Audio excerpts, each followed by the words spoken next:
Вітаю вас, шановне панство! З вами Космі та її відео з розповідями про історії, які вона створила, займаючись ескапізмом. У своєму першому відео я згадувала розповідь про проєкти, яку краще зробити як окреме відео, і от, власне, вона і є.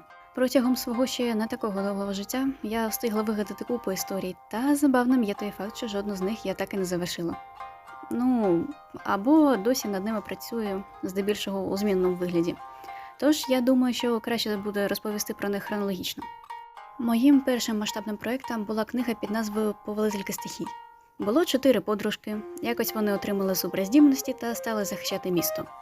Дуже оригінально, правда? Однак це були мої перші спроби в сторітелінг, які я робила, коли вчилась в класі в 4-5. Протягом тих років я цю історію переписувала та редагувала так багато разів, що врешті-решт вона перетворилась на збірну солянку з пародій на мультики та фільми, які мені тоді подобались. І якби їх було всього пара штук, це ще було б добре. Але в мене там вийшов цілий список, який в себе включав фантастичну четвірку, H2O просто додай води, дівчата з Еквестрії, Гаррі Поттер, Гравіті Фолз і ще щось, про що я не змогла згадати. Році в 2018-му я почала дивитись «Стар проти сил зла». І, як будь-яка порядна безумна фанатка, теж створила свою аушку, по якій почала писати оповідання під назвою «Луна і пітьма». Чесно скажу, що сюжет я не пам'ятаю взагалі. Але персонажа головної героїні я зберігла на майбутнє, бо мені подобався її дизайн, а характер ще можна було доробити, коли я наберусь досвіду. Мала я була дуже впевнена у майбутній собі. На відміну від попереднього проєкту, хай я й не займалась ним так довго, по ньому було зроблено досить багато якихось додаткових історій, а ще малюнків. Якраз тоді я почала свідомо займатися малюванням, і в мене виникла думка, що можна було б навчитись це робити дуже навіть добре.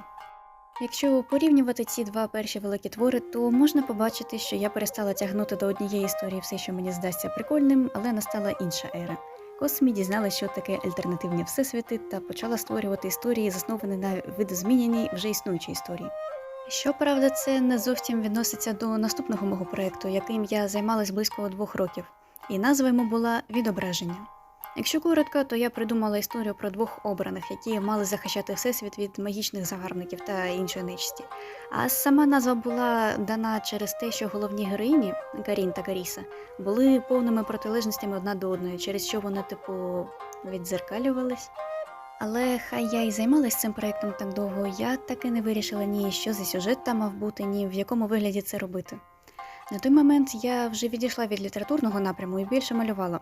Однак в той же час так і не вирішила, то буде анімація чи комікс. Тому я спочатку почала і те, і інше, при цьому кожен варіант ще відрізнявся зі сюжетом. Або його подоби.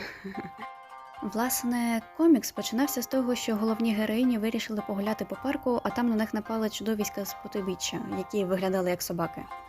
Хто не знав, я боюсь собак. А мультик починався з того, що головні героїні провелись до якоїсь печери. Весело, чи не так? Однак я закинула цей проєкт, коли дізналась про Undertale. Навіть не так. Мене настільки зачепила ця гра, що я почала масово поглинати весь контент, який тільки по ній знаходила. Так продовжилось десь з місяць, поки до мене не прийшла геніальна думка. Хочу теж зробити аушку.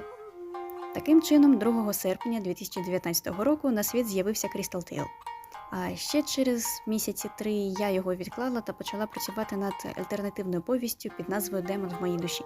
Ця подоба альтернативної історії була про дівчину Крістіну, яка одного разу з подругою визивала духів, але щось пішло не так, і в її душі оселився демон. А пізніше виявилося, що демон була сестрою Чари і теж колись жила в підземеллі, але її ніхто не пам'ятає через те, що хтось стер її з усіх спогадів. Та цим кимось виявився Фріск, який багато років назад отримав кінцівку з королевою Андайн. Що було далі, я теж не пам'ятаю, бо це було досить давно, і цю історію я теж закинула. Зате після цього я знову повернулася до Crystal Tale, і не тільки повернулася до нього, але й ще до написання книг. Власне, в першому варіанті цієї оповіді, яка повністю називалась Crystal Tale: A Falsified Story, мова йшла про дівчину Кару, яка потрапила до світу монстрів і після знайомства з місцевою стражницею почала розгадувати таємниці свого минулого.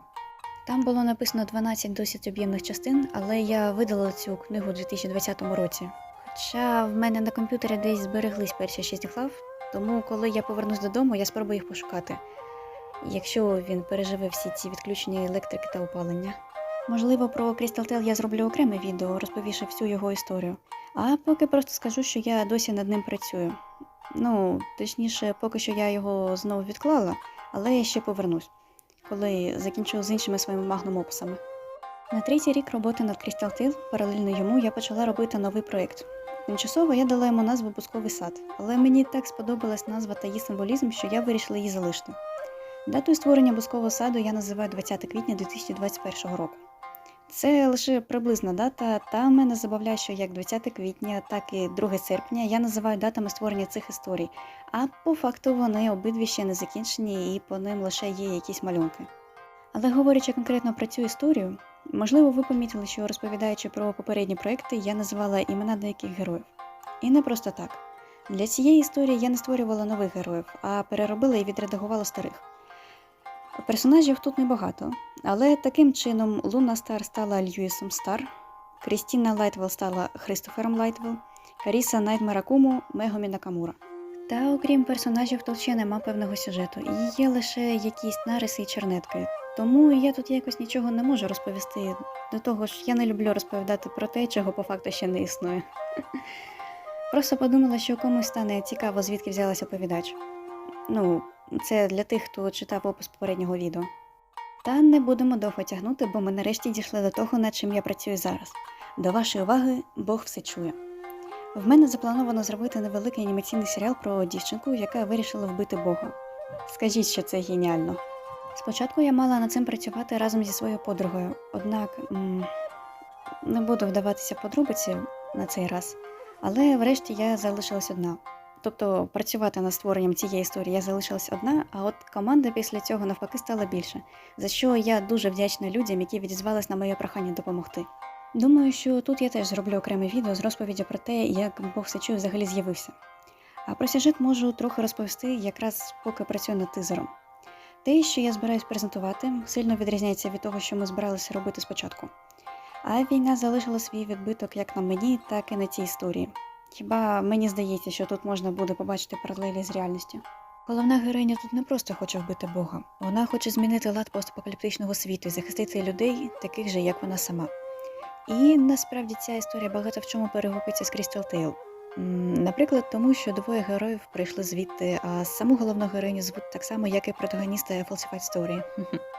Я ще довго можу розповідати про історії, якими буквально живу. Та тут я розповіла тільки про найголовне і не стала перераховувати якісь додатки або історії, які я обдумувала, але так і не втілила.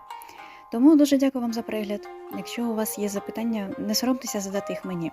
Я з радістю відповім. До зустрічі!